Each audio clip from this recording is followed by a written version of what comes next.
Friends, সবাই কেমন আছেন? আশা করি সবাই ভালো আছেন। আমি আজকে আপনাদের দেখাবো কিভাবে শর্টকাটে পিৎজা তৈরি করা যায়। এই পিৎজাটা খেতেও যেমন সুন্দর লাগে, দেখতেও তেমনটা সুন্দর।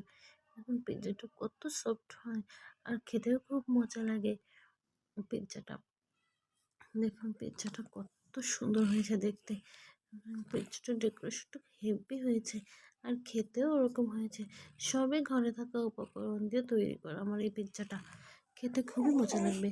আশা করি আপনারা ভিডিওটা সম্পূর্ণ দেখবেন। প্রথমে আমি একটি ডো বানিয়েছিলাম পিৎজা। ডোটি বানাতে প্রথমে আমি হালকা গরম পানির ভিতরে চিনি আর ইস্ট দিয়ে একটু গলিয়ে রেখেছিলাম 20-20 মিনিট। তারপর আটার সঙ্গে মিশিয়ে আর একটু লবণ দিয়ে মিশিয়ে একটু ডো তৈরি করে রেখেছিলাম 1 ঘন্টার মতো। তারপর সেটি ফুলে উঠলে সেটাকে এভাবে রুটির মতো শেপ দিয়ে নিতে হবে। রুটির মতো এভাবে গোল গোল শেপ নিয়ে দিতে হবে। আপনি যে পাত্রে বানাবেন পিৎজাটি, সেই পাত্রের আকারে এমন করে হাত দিয়ে চেপে চেপে আপনি একটা রুটির মতো শেপ করে নেবেন। এবারে একটি কাঁটা চামচের সাহায্য নিয়ে এইভাবে করে দিতে হবে, কাঁটা চামচের সাহায্য নিয়ে সবগুলোতে। এবার সেটিতে টমেটো সস দিতে হবে। আপনারা পিৎজা সস ইউজ করতে পারেন, কিন্তু আমি এখানে টমেটো সস ইউজ করেছিলাম। টমেটো সস দিয়ে একটি চামচের সাহায্যে ভালো করে সম্পূর্ণ জায়গায় লাগিয়ে দিতে হবে। আমি এইভাবেই বানাই পিৎজাটা, খুবই সহজভাবে। ঘরেতে টমেটো সস থাকলে সেটা দিয়ে এইভাবে করে নিতে পারবেন আপনারা। এইভাবে সব জায়গায় লাগিয়ে দিতে হবে। এবার সব জায়গায় লাগানো হয়ে গেলে এবার এখানে আমি চিজ দিয়ে দিব। চিজটা একটু কুড়িয়ে কুড়িয়ে দিতে হবে এইভাবে। আপনারা স্লাইড চিজও নিতে পারেন, কিন্তু আমি এখানে এইভাবে একটি কোরানির সাহায্যে চিজটা এইভাবে করিয়ে দিলাম চিজটা। চিজটা একটু বেশি পরিমাণে দিলে খেতেও কিন্তু বেশি ভালো লাগে। আমার খুবই ভালো লাগে চিজটা, সেজন্য আমি একটু বেশি বেশিই দেবো চিজ। এবার আমি চিকেনগুলো সাজিয়ে দিচ্ছি এক এক করে। সব জায়গায় ভালো করে চিকেনগুলো সাজিয়ে দিব এক এক করে।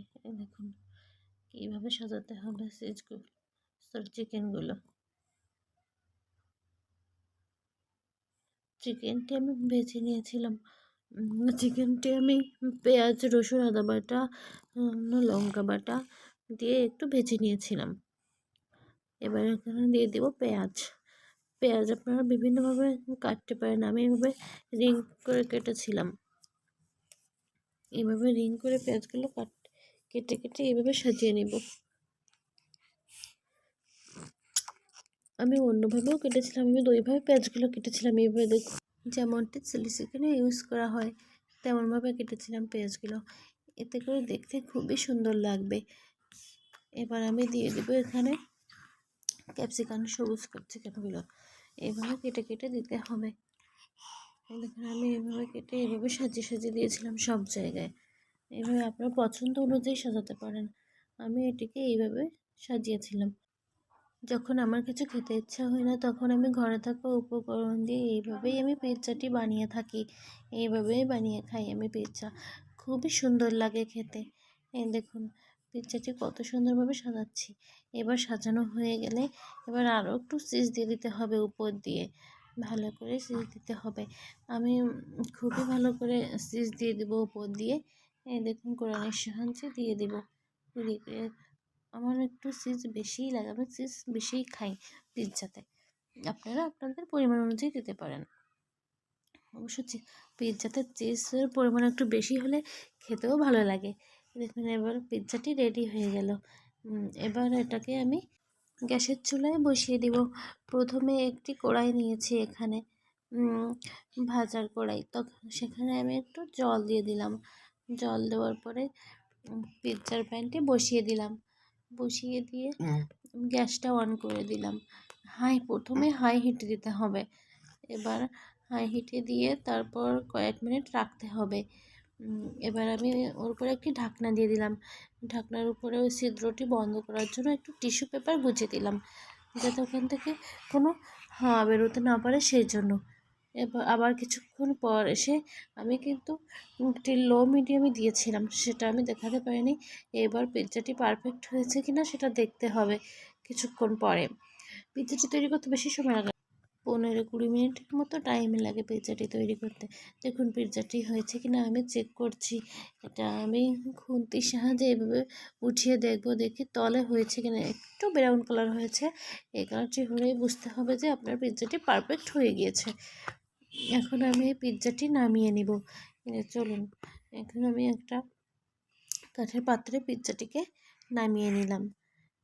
খুবই সুন্দর লাগছে পিৎজাটি দেখতে। দেখুন কত সুন্দর, একদমই পারফেক্ট হয়েছে পিৎজাটি। দেখে কেমন লোভনীয় লাগছে আপনারা নিজেরাই দেখুন। দেখতে খুবই লোভনীয় হয়েছে, খুবই মজা লাগবে খেতে পিৎজাটি। এটাকে আরও একটু সুন্দর দেখাতে আমি দিয়ে দিব টমেটো সস। টমেটো সস উপর দিয়ে এভাবে আমি সাজিয়ে দিব, তাহলে দেখতেও সুন্দর লাগবে, খেতেও খুব মজা লাগবে। এইভাবে আমি গোল গোল করে সাজিয়ে দিব পিৎজাটি। এই দেখুন, আপনারা যে কোনোভাবে সাজাতে পারেন পিৎজাটি, আমি এইভাবেই দিয়েছিলাম। দেখুন দেখতে কত সুন্দর লাগছে, কতটা লোভনীয় লাগছে, আপনারা নিজেরাই দেখুন। আপনারা এভাবে সহজ উপায়ে বাড়িতে তৈরি করে খাবেন, পিৎজা খুবই মজার লাগবে। কোনো ওভেন ছাড়াই গ্যাসের চুলাই তৈরি হয়ে যাবে পিৎজা, এটাতে বেশি টাইম লাগবে না। দেখুন কত সুন্দর দেখাচ্ছে। এটিকে এবার আমি একটি ছুরির সাহায্যে কেটে নেব। আমার কাছে পিৎজা কাটারটা নাই, সেই জন্য আমি ছুরি দিয়েই কাটলাম পিৎজাটি। খুবই সহজে কেটে যাবে কিন্তু পিৎজাটি। এভাবে আস্তে আস্তে করে আমি কেটে নিব। প্রথমে এইভাবে কাটতে হবে প্রথম পার্টটা, তারপরে একটু ঘুরিয়ে নিব। ঘুরিয়ে নিয়ে আরেকটা করব আমি। 4টা স্লাইস করেছিলাম পিৎজাটি। এইভাবে এদিন আমরা অনেকগুলো, এদিন আমরা 3টা পিৎজা বানিয়েছিলাম আমি, তারই একটি আপনাদের দেখালাম। পিৎজা খেতে আমাদের সবাই খুব পছন্দ করে। এই দেখুন একটা স্লাইস, কতটা চিজই আপনারা দেখতে পারবেন, কতটা চিজ এখানে ইউজ করা হয়েছে। এই দেখুন খুবই সুন্দর লাগছে দেখতে। এই পিৎজাটি আপনারা বাসায় একবার হলেও ট্রাই করবেন, খুবই ভালো লাগবে খেতে। প্লিজ আর আমার এই চ্যানেলটিকে সবাই সাবস্ক্রাইব করে দেবেন, আর আমার পাশে থাকবেন, লাইক কমেন্ট শেয়ার করে দেবেন। ধন্যবাদ সবাইকে, ভালো থাকবেন সবাই।